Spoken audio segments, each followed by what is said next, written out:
Exciting. Okay.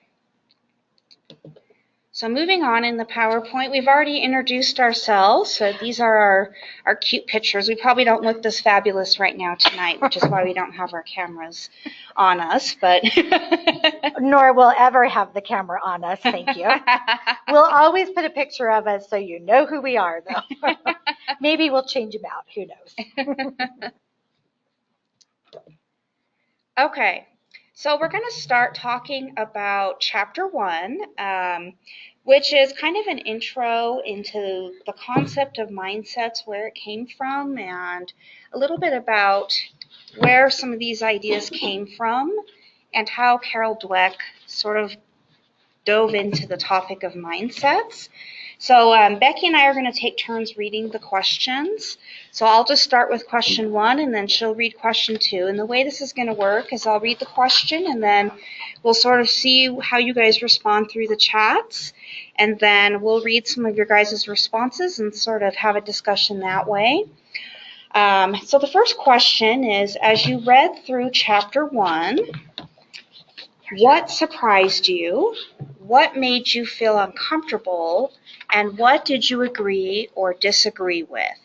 So let's kind of see what you guys felt. Oh, sorry, that jumped ahead there. Let's go back to that question. So let's see what you guys felt. So thinking about Chapter 1, what surprised you? What made you feel uncomfortable? Or what did you agree or disagree with? So we have one response from Jason. He said how much our kids can teach us. Absolutely. Yeah, definitely. There's a lot to be learned all of the time from our kids. I think that is definitely true being a parent myself. I'm always feeling surprised by the messages and lessons we have to learn as a parent. Yeah. What else did you guys learn from Chapter 1?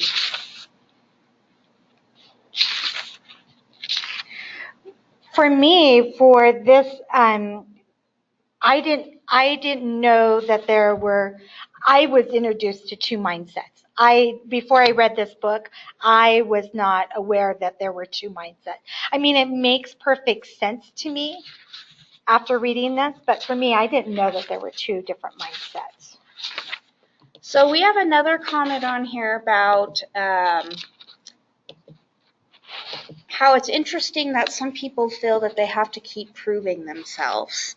I think that was a really interesting concept that I found really interesting as well, that one of the concepts she talks about is how some people feel that their worth is contingent upon getting that validation from others, and really dependent on feeling that success from other people, and is based on not so much on the learning process, but on the outcome.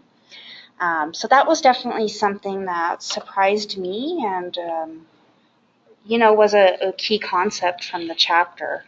Kathy, I love your question. Growth mindset seems to be so much better than fixed. Yes, it does. And do people sometimes not recognize which mindset they're really in? They really don't.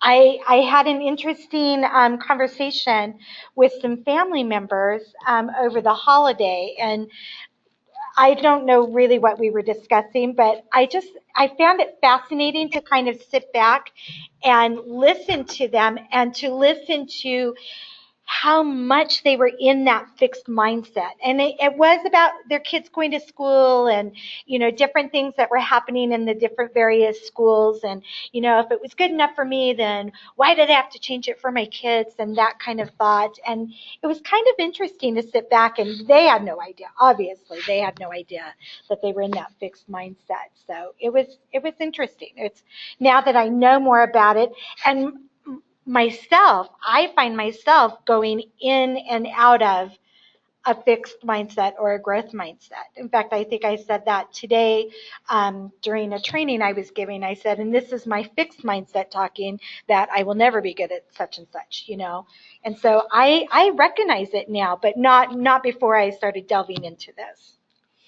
I really resonated with a comment that was made by Rory.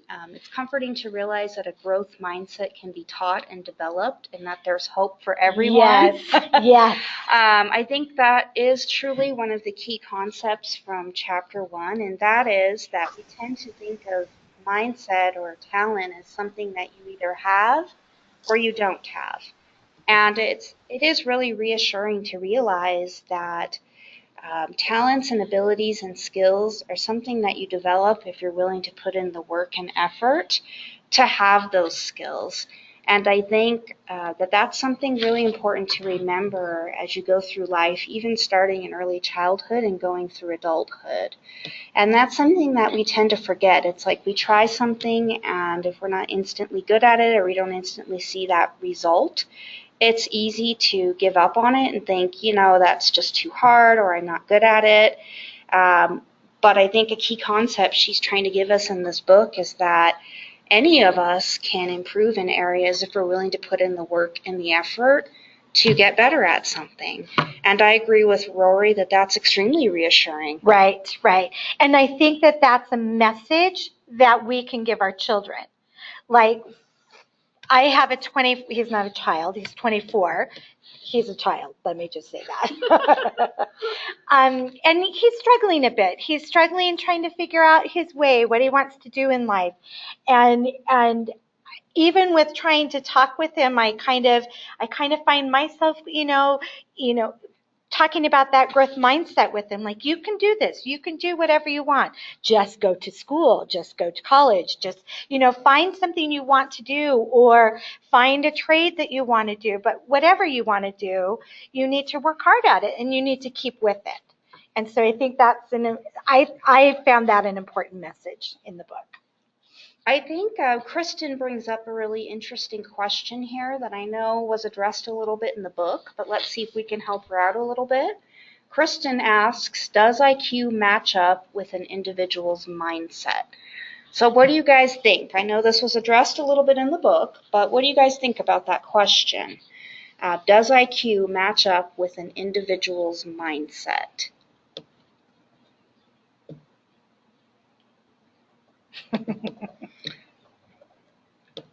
So in the book, I know it makes mention that IQ testing measures certain types of intelligence. However, sometimes people with the highest intelligence may not be the most successful people. And the reason why is because they may have that fixed mindset versus that growth mindset, and they don't allow themselves those opportunities to learn and succeed. It looks like we're getting some comments similar to that on the chat. So it looks like people are making comments that even Bernays himself clearly states that that's not true. Your IQ doesn't necessarily determine your success in life. Right. Even though in society we kind of have that opinion that your IQ determines everything. Right. So how interesting is that we've taken tests and allowed them to sometimes determine what a child's potential is when clearly that wasn't the intention. Right. All along. Well, and just an experience I had growing up. So, not an IQ test, but I'll take the ACT test. So my dream was to go to BYU to be an educator, and that's always what I wanted to do. Here's the fixed mindset of me. I'm not very good at test taking. I kind of freeze when it comes to tests. Give me all the projects, the homework, the assignments, that kind of stuff I do really well on. But I kind of freeze when it comes to just taking a test. And so my ACT scores weren't very high. I don't know what they were. I think I permanently blocked that out because I don't. We all have. Yes, I don't want to remember what it was, but I clearly remember my high school counselor coming in and telling me that she basically crushed my dream. She said not only would I never go to BYU, but I would never graduate from any college, and that I needed to find something else to do. So I don't call it a growth mindset. I call it being stubborn, because it was something that I really wanted. And I was determined to prove her wrong. And so I I did. I graduated from BYU. Obviously, I'm an educator, and I sent a little note to that counselor just saying, I hope that you're still not telling people that they can't do things. When I got and invited her to my graduation. So, yeah, we just have to think about that. Okay, well, I think we're ready to move on to question number 2. So I'm going to let Becky read those to you guys. So question number 2 on chapter 1 says, can you think of a time you faced an important opportunity or challenge with a fixed mindset? So you're fixed. What were your thoughts and worries? What were your thoughts and worries about your abilities, about other people's judgments, about the possibility of failure? So you're in a fixed mindset.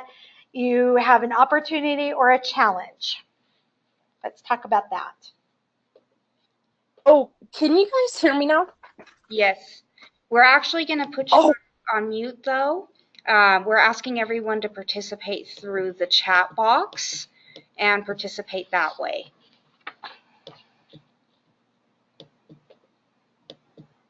Okay. So just reading through the comments here.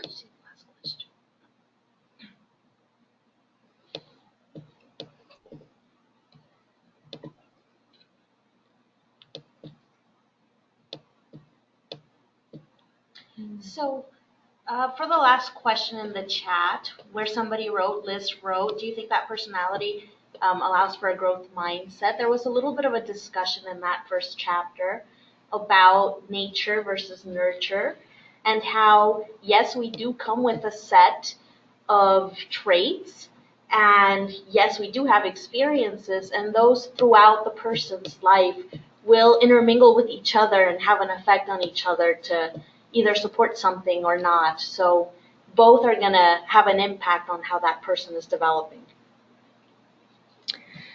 Thanks for that question.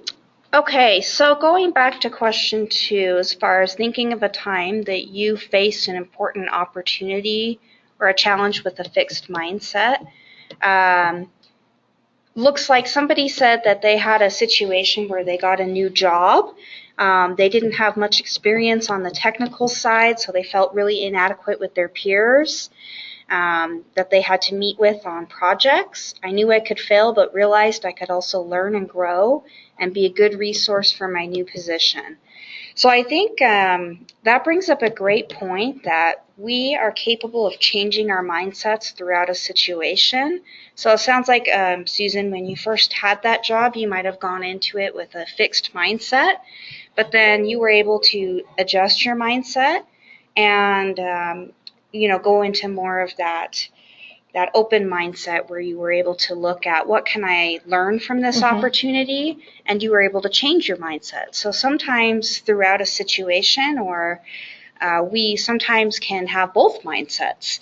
So sometimes we might start out with a fixed mindset, and then we kind of can change our perception if we want to. So I think that brings up a really good point. It's not always that we have the same mindset the entire time. Right. Somebody said, I think even this chat, I felt scared to answer your first question from fear, and that holds me back. So I'm hoping that you'll chat with us, because clearly we're just going to talk, and everybody, I hope that we've built a comfortable situation for you to be able to chat with us. But it is kind of, that fear thing kind of holds people back. We have another example here from Kimberly. She said she had an appointment with a piano professor. He assessed me as worthy since I had a photographic memory. I felt like an imposter. I didn't have a natural ability like everyone else. Because I had to work so hard on piano, I feared disappointing, angering my teacher, who held judgment of my worth and abilities. I played perfect or I played badly. If I failed, my teacher took it personally. And sometimes that's really hard, when we feel like it's a win or lose situation. There's nothing in between. We feel that standard of either failing or losing is so high. And I know there's been times in my life I felt that way too, where I feel like there's nothing in between. I either fail or I succeed. Right. And I think that's one of the points that's important to remember in this book, that it's not always about winning or losing or failing or succeeding. It's about the process of learning and the value in that learning process. Right. But that's a hard concept because society doesn't always value that learning process. It really values just that success part of it. Yeah. And it's a hard message for us as adults and a hard message for children too, because we put a lot of emphasis as a society on that outcome versus on that process of learning. And it's very inherent in our society. So it's a hard hurdle to get through. It is. I love this comment. Growth mindset is a must in parenting. We all come not fully prepared for the job. Even when I think I have a handle on parenting, I'm faced with a new challenge. My kids, quote unquote, are 28 and 24, and they're still a challenge. There are still challenges. So, Naomi, I get that very much. We have another example. This sounds like a really complicated situation. This is from Jennifer. She said she had a situation with adoption. She felt like she'd waited a long time to be able to adopt. I didn't want to share or have an open adoption. I had a very fixed mindset. I needed to change my mindset and have an open relationship with the birth mother. I changed my mindset with the birth mother. She lived with us during pregnancy. I was very afraid that the birth mother would change her mind and want the baby back. Wow, I mean, what a difficult situation and what a hard situation to have that, to consider changing that fixed mindset in. And, you know, the reality is that sometimes these situations we face are not easy situations, and they can be stressful, and these are real life situations. And changing our mindset from a fixed mindset takes a lot of work. And that has been my experience, is that it's easier sometimes to have a fixed mindset. And sometimes when I've tried to change my fixed mindset, I have to make an effort to do so. I found that I have to really think about it and challenge myself, and it doesn't always feel comfortable. Right. Cindy brings up a great point in my last job. What do you do when people label you a certain way and go out of their way to even maybe make you feel that way? In her case, it was labeling her a certain way and wanted to fire her from a job. And she had to, and I love the last part that he did not achieve that. So she was strong with that. I mean, that's hard once you get labeled to work through that, because then you kind of, I don't know, you kind of begin to maybe feel like that. So Rebecca asks, how do I help my kids develop a growth mindset when I'm so clearly struggling with my own? I think that's a great tie-in into our next question. Yep, absolutely. Because we're actually going to be talking a lot in this course about how we tie this into parenting and working with our kids, because this is a challenge that all of us that are parents face with our own kids. So I'm going to go ahead and bring us to our next question here, and that's actually a great tie-in. So what are some strategies that you can help your child face an important opportunity with a growth mindset? And I agree with Rebecca that we all struggle with this on our own, and then we look at our kids, and it's easy to see many of our kids today struggling with these same types of things. So I haven't talked a lot about my kids yet, but like most of you, I'm a mother myself, and I have two boys. My oldest is 17, and my youngest just barely turned 9 yesterday. And both of them also have some special needs, and I would say that looking at things with a growth mindset is not a skill set that either one of my kids is highly proficient in at this point in time. So it's something that both of them are working on. So this is really real to me. My 17-year-old has high functioning autism, and so looking at things like college and looking into adult life is what we're working on right now. And we're struggling with a lot of these things about how to help him prepare, and having this growth mindset, and knowing that he most likely is going to face some failures as he moves forward into his adult life and college career, maybe for the first time. So, you know, as we look at strategies we teach our kids and how do we prepare them for some of these things, what do you guys think are some of those strategies that you can use? I know for myself, one of the things that I've really been working with my oldest son on is to really prepare for the long haul. And when I say that, I mean that oftentimes things aren't instant in life. Success isn't instant. Rewards aren't instant. Goals aren't achieved instantly. And I think sometimes kids have a notion these days that all things are instant. Because in their world it is right now. I mean, they have Siri that answers all their questions now. Maybe not correctly some of the times since I've used it before, but yeah, because it is instantaneous for them. So how do we help them in this rich media world that they live in? So yeah, I think that's one way is to really reinforce those concepts that, we have to work over extended periods of time to get results.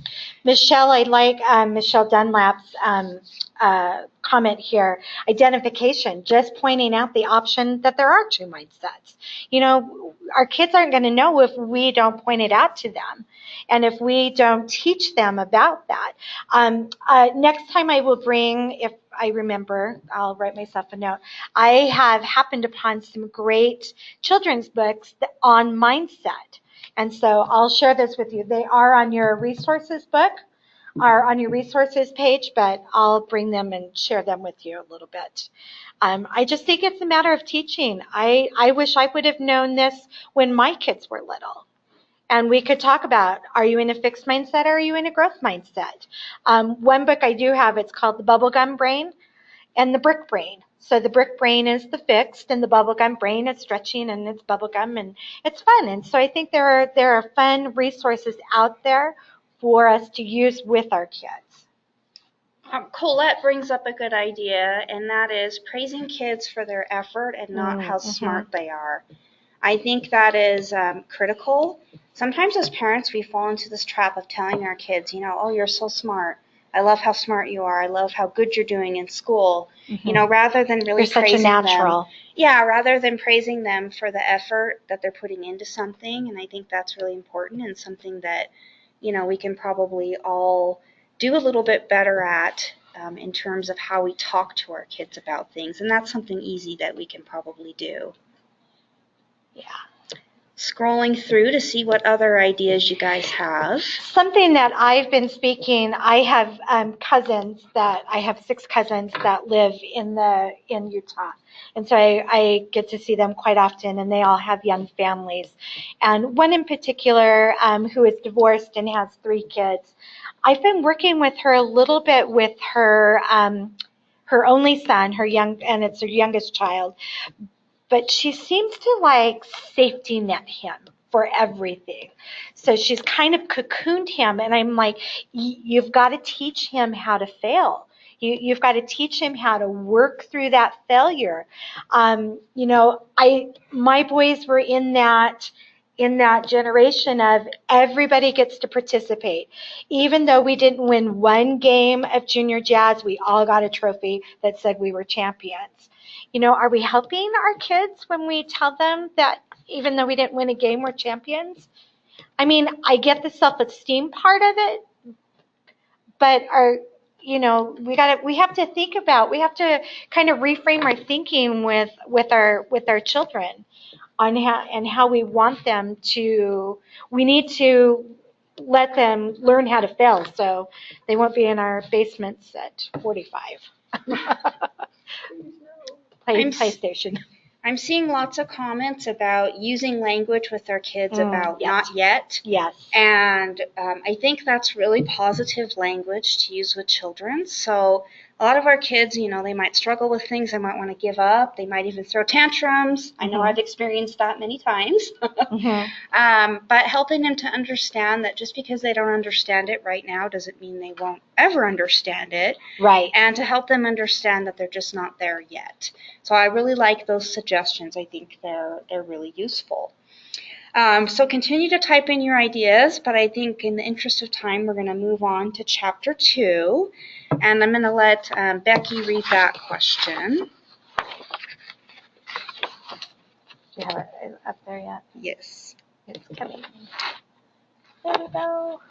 Okay, so when do you feel smart? So your own personal self, when you're doing something flawlessly or when you're learning something new? That's kind of a loaded question, I think, a little bit. When do you personally feel smart?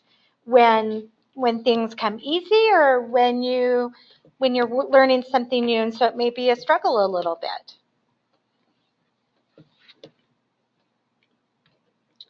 So I'm just scrolling down. There's a lot of comments, so it's taking me a moment Yeah, to and we scroll appreciate down. all of it. So there's one I want to mention. Somebody talked about how do we teach persistence. It seems my kids get really frustrated when they try something and fail. And it really is not easy. You have to find that nice balance between something that is challenging, yet it's not going to feel, make the Right, person feel like they're defeated. right.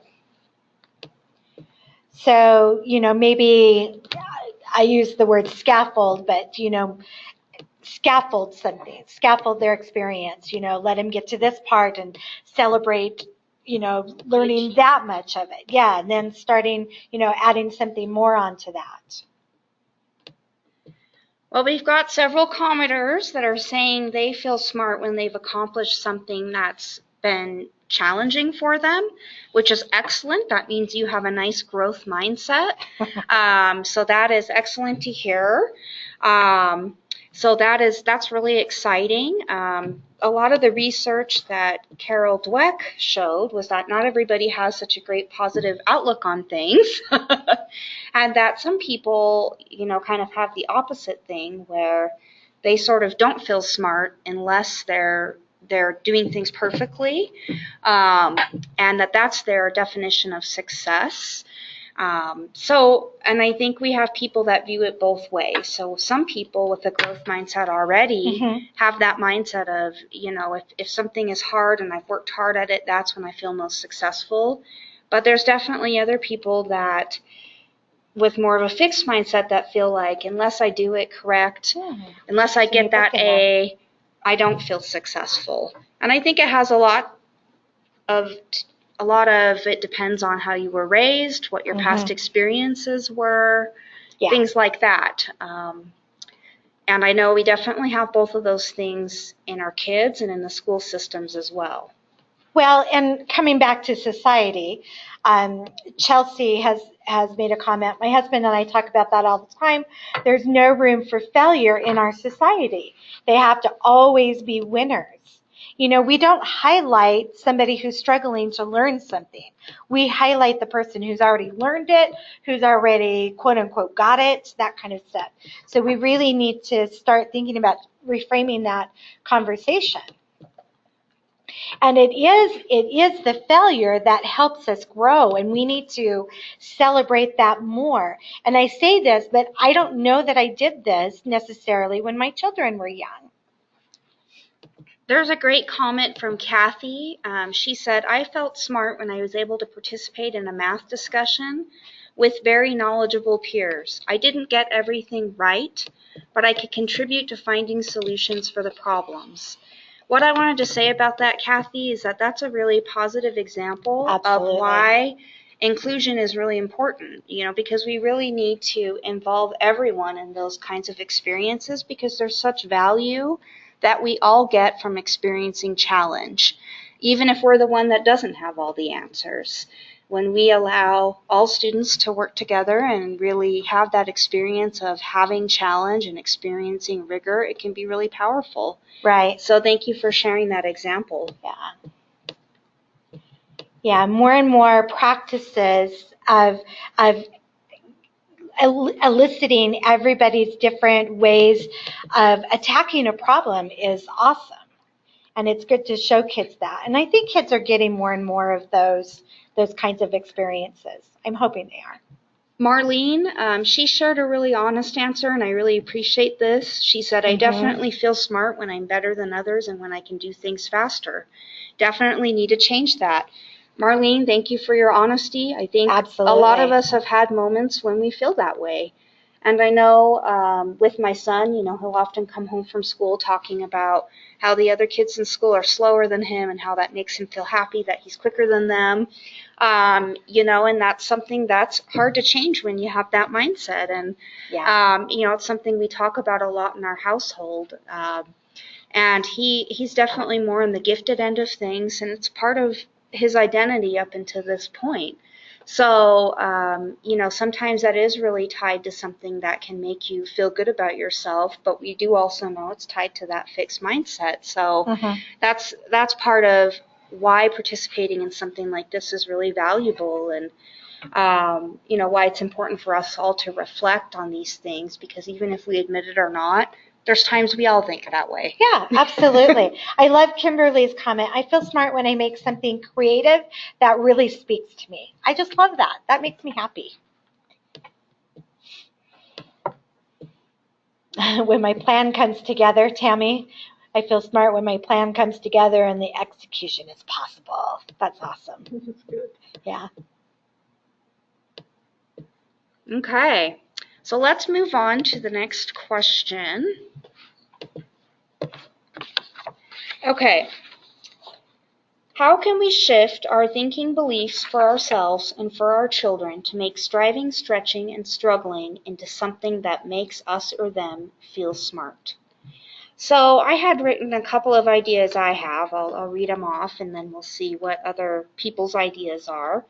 But one idea I had was maybe as a parent, encouraging them to engage in some challenging games or activities. So I know one thing I've been doing with my 9-year-old that I think is a good activity is helping him to do some more challenging puzzles, because it does encourage that sustained thinking, and to have him do something that's a little bit more of a challenge that he has to stick with, and he'll want to give up. He'll say, it's too hard, and I'll be like, no, let's keep going. Yeah. And it's kind of a fun way to help encourage that growth mindset. With my older child, that's 17, the one that is on the autism spectrum, doing activities outside of his comfort zone. I know that sounds weird, but with the stretching and striving part. Well, you're stretching, seriously. That's been really important for him to be able to experience things that are outside of his comfort zone, and helping him to see that sometimes in life we need to do things that are a little bit challenging and difficult for us to get out there a little bit, and that it's okay when we do that, and that those can be growing experiences for us. So part of it is knowing your children individually and figuring out for them what are some things that can help that child individually to stretch for them. Right, because it's going to be different. Yes, exactly. So for your children, what are those activities that are going to encourage them to sort of get out there and stretch, and then how can you sort of provide that support to help them understand the process of learning throughout those activities. So let's see what other ideas you guys have. Well, and I think it's important for them to see us struggle with trying to learn something new. We need to model that behavior for them. I don't want to be the one that knows I don't know everything, and I think it's important for my kids to know that I don't know everything and that I'm learning right along with them, and to be a lifelong learner as well. And sometimes it's really beneficial to you as a parent to voice that and to have your kids listen as you process. Oh, geez, that was really hard for me. I guess it didn't work this time. Maybe I could try this other thing. Right. So let me try it again and see if that works. And just continually verbalize some of those internal things you're processing, so then they can start thinking about how that would be helpful to them. Right. So they're hearing some of that language that we're using with ourselves, some of that self-talk, so they can pick up on that. So we have somebody suggesting integrating the creative arts. I think that's a great suggestion. That will encourage a lot of skills about getting out of your comfort zone and doing something that requires that sustained effort and not always having those instant results, because we know in the creative arts you don't always get it right the right time. Right. With many artistic pursuits, you have to keep trying, you have to keep working at it. So I think that's a great suggestion. We have another comment by Maureen. She says that sometimes it's hard to tell our kids that they're wrong. And I agree, It is sometimes we hard. don't want to stunt their growth. We feel like, well, if we tell them they're wrong, how are they going to take that? They won't try again. They won't, go out on a limb.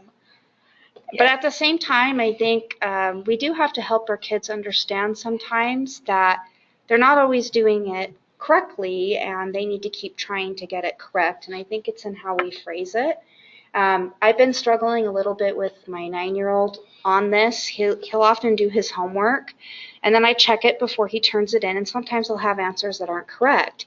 And when I try to correct him, he'll say, it's right. He gets really upset when I'm telling him that he needs to go back and correct it, and he just expects for it to always be right. Right. But I think it's important for him to understand that in life we don't always get the answers right. Mm-hmm. And if it's not correct, it's okay that we have to go back and correct it. But in his mind, it should just always be right. Yeah, exactly. And sometimes our kids do have, it's difficult for them to take that correction, but it's really important life skill to be able to understand that and be able to take that correction in life. So I think if we don't have ways to give constructive criticism to our kids, we're doing them a little bit of a disservice. And later on in careers and college settings, they won't know how to handle that. So I think as parents, we do have to figure out how to do that. Yes. As a parent of a college person who just was sent a paper to help edit, and then he told me I did it wrong. I'm like, okay, that's not how this works. That was my fixed mindset. So he changed it back, and I asked him how that worked for him, and that didn't work very well. So I think he felt like he should have stayed with my edits. But he had to learn that lesson, He had to learn it, so. We have an example here from Rory. She said her 10-year-old hates to read. He's starting to really enjoy reading, and one strategy she used was to give positive feedback and really show interest into what he's learning.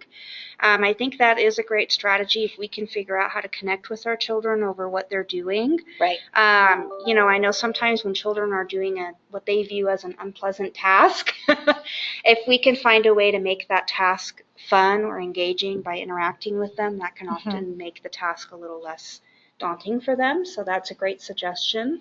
Hayden, I like your comment. Always tell my child that it's okay if you can't do something, but it's not okay if you don't try. Absolutely. I mean, they have to try.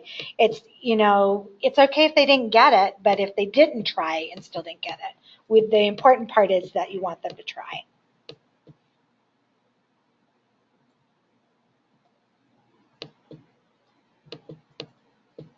Okay. We have another example, and we'll talk about this a little more as we go through the book study, but this is from Chelsea. Her 11-year-old son signed up for tackle football, and then shortly into the season, he decided he didn't like it and he wanted to give up. How familiar does this sound? I'm sure we've all had a story. Yes, and yes. Mine happened to be baseball. So he wanted to quit the team, and she told him that he had to finish up the season. And he ended up finishing up the season, and he ended up feeling proud of himself that he stuck with it, even though he didn't win one single game. And I think that's a valuable experience for kids to understand that it's really not about whether we win or lose. It's about an experience and about learning and growing. But these are hard lessons for kids to learn, and not always the easiest of experience for parents. For us to see our kids experiencing those failures. Right. So we got to prepare ourselves as parents too, that sometimes we are going to have to struggle a little bit too to see our kids fail, and that can be a little bit hard on us. It is, and that's kind of coming into that, fixed growth mindset thing. We have to have that growth mindset in that it is that they are growing from it. They are learning from it. And so we have to be okay with that. Okay, so I think we're going to move ahead to question number 3. Do you want to take that one, Becky? As soon as I see it. Did you ever label yourself a failure after something negative happened, like failing a test, losing a job, being rejected? Describe the time this has happened. how could you have been more like Jim Marshall? So Jim Marshall was a football player. It's on the bottom page of 33 into 34.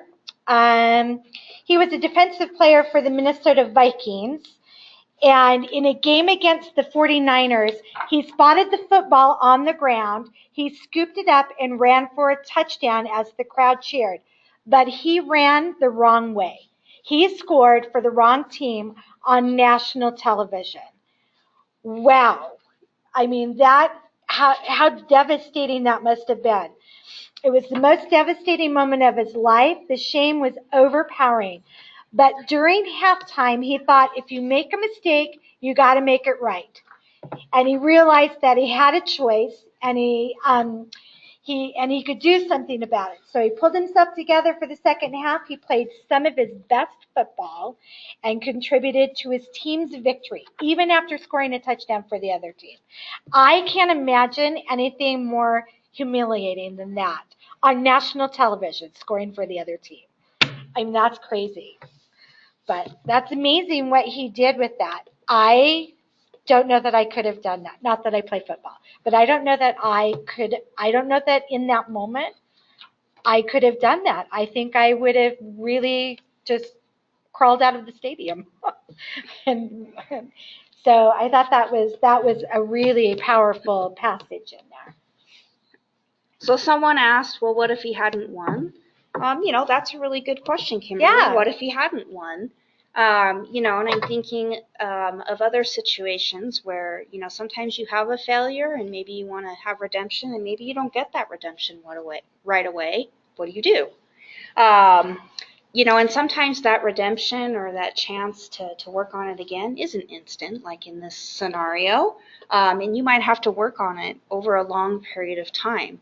So, Right. Just a couple of examples. I have an older sibling that also has a disability, and he has had some struggles with employment due to his disability. And he has he's lost employment and things like that due to some of his issues. And after losing several employment opportunities, he's recently got a job that he really wanted, and he's had to work hard for it over a sustained period of time. And he's lost several jobs in the meantime, and it's been difficult. But this is something that he's had to work for over a long period of time. So you're right. Sometimes it's not instant. Right. Yeah, it's not instant, and it's not something that you're going to see right away. And I think that's a really important message, and something that I am working with my son on as well, is that we can't always expect that redemption is going to happen right then and there. And sometimes that's our expectation, and then we're just really disappointed when and I think it's even more so now with our kids of today because of all the instantaneous things that are available to them. So my experience that I shared earlier with my high school counselor telling me I would never be a teacher. It didn't come easy. That road was not easy. College was hard. I struggled during college. I'll admit that. It was a hard road, but it was something that I always wanted to do. And to be honest, I wanted to prove that counselor wrong. I wanted to prove that she couldn't tell me what I could and couldn't do. It wasn't up to her, it was up to me. But it did. It took me a while to get through school. Heidi brings up a point, she tends to do this with myself when watching her grandchildren. She hears her children talk about her grandchildren as being naughty. I have to remind them that they are making bad choices and that they're in the process of learning and that they themselves are not naughty. And that's a really good point, that we are always learning new skills as we go along. So it's not that we're good or bad, but that we're always learning as we go. So that's a great point. Thank you for sharing that. Let's see what else we have.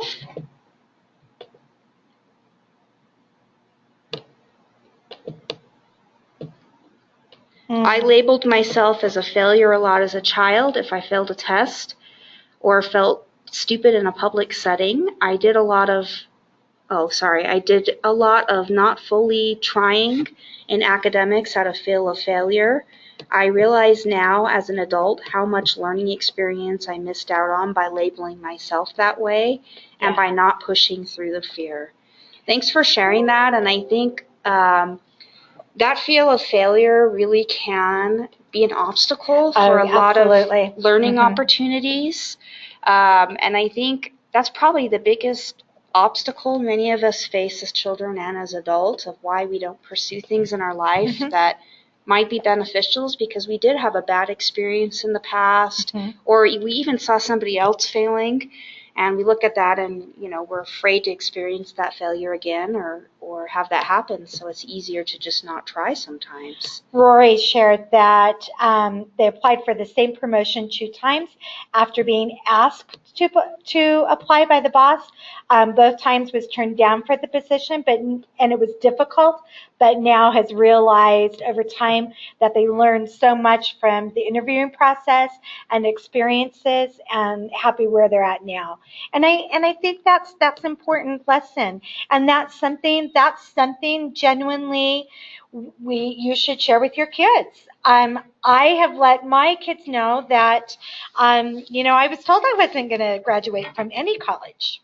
And so, and I've shared with them probably a little too much. If you ask them, they would say, "Not again, Mom." But it's important that we share these experiences with them, that we've had them, and that they're going to go through them as well. Amy has a really powerful example. She said when she was a kid, she was hit by a car, and after that, her grades really went from good to terrible as she was recovering. 7th grade felt like a failure after that. I retook pre-algebra class the next year, loved it, and struggled upward clear through high school and college. Sometimes life is going to throw some really unpredictable things at that. And, with your example, Amy, obviously having a traumatic injury like that can definitely be a curveball that we can't always plan for. And sometimes things like that are going to happen. And when they do, having that growth mindset is definitely going to be really important because we can't always plan for those setbacks that we may experience in life. So thank you for sharing that. I think that is a really great example. Okay, so we just have a few minutes left, so we're going to go ahead and go to the last question that we have tonight. And it has to do with our kids again. What are some strategies that we can use with our children to prevent them from labeling themselves as a failure? So it is easy for our children to think of themselves as failures when they're doing things that they might view as failures. So what can we do? What are some strategies? I wanted to briefly share that on our resource list, we do have some videos. These are kind of geared towards, I would say, elementary, maybe early junior high age kids. And they are the growth mindset for children, and there's different chapters, chapter 1, chapter 2, 3, 4, and 5. So I'll just briefly show you an example of one of the videos so you can see sort of what they look like. So they're really cute. They're just little cartoon videos, and I'll just show you. Hopefully it will work here with our internet. You might not be able to hear the volume Chapter very 2. well. Mojo bounces back. I want Mojo to bounce back. Mojo was walking down the hall when he came across a curious poster. Ooh, a robotics competition. Well, now that I know how to grow my brain like a muscle, I'll be unstoppable. He worked furiously. Anyways, I'm not going to play the whole thing for you in the interest of time, but it's a really cute video series all about mindset. And it just introduces students to the concept of having that growth mindset versus fixed mindset and what it means. And it's been really helpful in working with my 9-year-old in particular and helping him to understand what those two mindsets are and to help him realize that failure is part of working through problems in life and helping your brain grow. So in this little cartoon vignettes throughout the series, especially in the second one in the robot competition, he builds a robot and then it falls apart. And he gets really upset, and it just kind of talks about how that goes for him and how he decides to rebuild it. So be sure to check that out. It's a really cute little series. So let's see if anybody else has any comments. So there was one comment. I think it came from Naomi. Is that right? From Naomi concerning depression, and Carol Dweck does address depression in the book, and I want to say she addresses it even later in the book as well. It's been a little bit since I've read it, but she is saying what she has said is that. And she uses the examples of students in college, and the students who have a more fixed mindset really suffer more from depression, and they aren't as able to pull themselves out of it as people with a growth mindset. And so I'm going to read your question a little bit more, Naomi, and I'm going to look for your email, and let me do a little bit of research, and I'll get back to you on that. I know I'm not answering it, but I don't feel comfortable answering it right now. I want to do a little research on it for you. So let me get back with you on that if you don't mind. We have a couple of comments here about teaching kids to use positive self-talk as a strategy to combat failure. I think that's a really good strategy. What we say to ourselves in our own minds often dictates how we feel about situations. And there's a lot of research about positive self-talk and the power of that has on a person's mental state. I have to use positive self-talk daily. So I think that is a really positive strategy that we can all use. And we can teach our kids to use it too. So just talking to them about how to have that inner dialogue in your mind, things that you can tell yourself in your own head when you're struggling, especially with failure. So those types of dialogues that we can teach our kids to say to themselves can be definitely really powerful. Well, and as Esperanza said earlier, modeling some of that self-talk out loud for our kids to hear is a great way for them to start using that as well. Okay. So that hour went by fast. Yeah, we're just about out of time, so we're going to kind of wrap up. Some people are asking for positive talk examples, so we will see if we can find some examples. And maybe if we find any handouts or resources on that, we can talk about it next week. We hope you guys enjoyed the session. We do have a little part on here that you can write things you want to remember from this session, and that's just for yourself to kind of remember. One more slide after this, it says something to that effect. So you can write down your notes of things that you want to remember. We will send out the recording of this session, as well as the notes from the discussion log. I know there was a lot of things that went through the discussion log, and it may have been a little difficult to follow. So we will send that out as well. We're so glad that you guys were able to join us tonight. We hope this was valuable for you guys. We will have our session next week, so we hope you can join that for us. On chapters 3 and 4.